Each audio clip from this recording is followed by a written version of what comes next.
আমরা তো এখনই নির্বাচনের প্রাক ক্যাম্পেইন তো শুরু হয়ে গেছে, আমরা তো এলাকায় যাওয়া শুরু করেছি। ব্যাপারটা এরকম না তফসিলের পরে আমরা নির্বাচনের এলাকাতে যাব।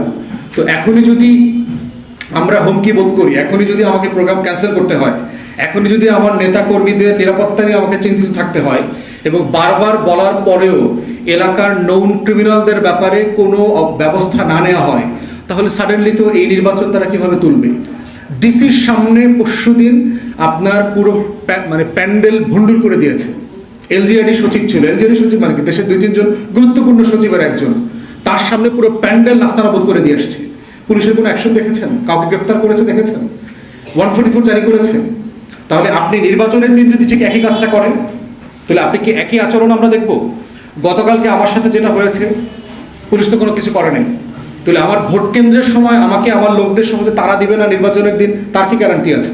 এই কাজটা তো নির্বাচনের দিনও তারা করতে পারবে। তাহলে কারা দায়িত্ব